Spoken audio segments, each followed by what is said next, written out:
Olha, vamos falar sobre uma daquelas situações que são, bem, super frustrantes. A criança estuda em casa, sabe tudo na ponta da língua. A gente vê, acompanha, aí chega o resultado da prova e parece que é outra pessoa. A nota não reflete nada daquele esforço. Parece que todo o trabalho foi por água abaixo.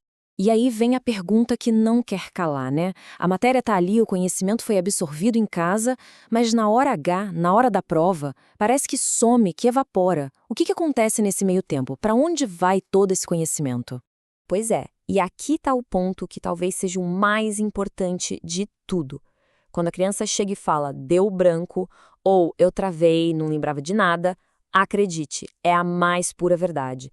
Não é desculpa, não é preguiça, tem uma explicação científica bem real para isso acontecer. Então, vamos mergulhar um pouco na neurociência por trás disso. Para a gente entender esse sumiço do conhecimento, a gente precisa primeiro aceitar um fato. O cérebro não funciona do mesmo jeito o tempo todo. Ele opera de formas completamente diferentes dependendo do ambiente. E aqui a gente tem dois mundos, o cérebro em casa e o cérebro na prova.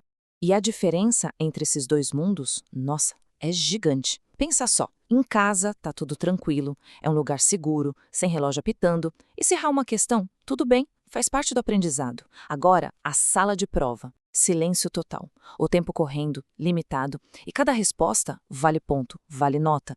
Essa mudança brutal de cenário é o gatilho de tudo. O que acontece, de verdade, é que essa pressão toda liga um alarme no nosso cérebro.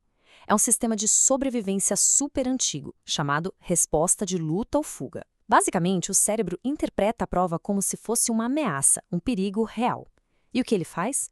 Ele se prepara para lutar ou para correr, e para isso, ele desliga tudo que não é essencial para a sobrevivência imediata. E adivinha o que ele acha que não é essencial? Exato, o acesso à memória complexa. Aquela fórmula de matemática, a data daquele evento histórico, tudo isso fica em segundo plano. E essa é a grande virada de chave no entendimento. O conhecimento não sumiu, ele não foi apagado. Ele está lá, guardadinho na memória. O problema é que com o alarme de estresse ligado, o cérebro perde o mapa para chegar até ele. É como ter um arquivo salvo no computador, mas a pasta onde ele está fica temporariamente invisível. O problema não é de armazenamento, é de acesso. Ok, então se o problema é que o cérebro reage mal à pressão, o que a gente faz? A solução é treinar o cérebro para lidar com essa pressão. E para entender como fazer isso, a gente pode olhar para áreas onde a performance sob pressão é tudo, os esportes e a música. Vamos pensar um pouco. Um atleta de ponta treina exatamente nas condições do jogo. O músico ensaia a exaustão antes do grande concerto, certo? Eles não chegam lá para serem surpreendidos, eles simulam tudo. A grande pergunta é, por que o estudo para uma prova, que também é um evento de alta pressão, deveria ser diferente? Porque a gente estuda no conforto e espera performar bem na pressão. É isso. A regra de ouro é simples e direta. Para ter um bom desempenho sob pressão, a gente precisa praticar sob pressão. Não tem atalho. O cérebro precisa se acostumar com aquele cenário, para que ele não pareça mais uma ameaça. Beleza. Então vamos sair da teoria e ir para a prática. Como é que a gente constrói essa preparação, digamos, a prova de teste? Porque não adianta só entender o porquê. A gente precisa de um método, um passo a passo que funcione de verdade.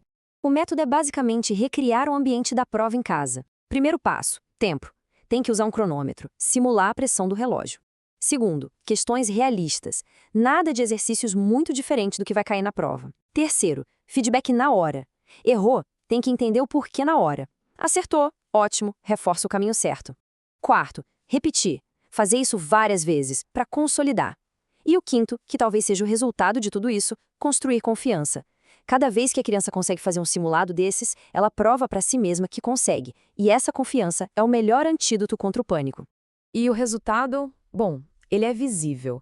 Quando não há essa simulação, o desempenho na hora H tende a ser baixo, não importa o quanto se estudou. Agora, quando a gente treina sob pressão, o desempenho sobe muito, porque o cérebro já passou por aquilo, ele já sabe como agir e consegue finalmente mostrar o que aprendeu de verdade. O grande resultado disso tudo é que os alunos chegam muito mais calmos para a prova. Por quê? Porque aquilo não é mais uma surpresa, não é mais um bicho de 7 cabeças. O formato das questões, o tempo correndo, tudo aquilo já é familiar. E quando a gente tira o fator surpresa, o medo diminui drasticamente. Aí sim o cérebro consegue trabalhar. E essa é a mensagem que precisa ficar, a mais importante de todas. Se uma criança estuda, sabe a matéria em casa, mas na prova não vai bem, o problema não é falta de inteligência. De jeito nenhum. O problema está no método de preparação. E a melhor notícia é que isso tem solução. É uma questão de estratégia, não de capacidade. Então fica a reflexão. Como seria a próxima prova se a preparação fosse diferente? Se além de estudar o conteúdo, a gente treinasse o cérebro para usar esse conteúdo sob pressão. A gente pode mudar completamente essa história. O resultado pode ser de verdade transformador.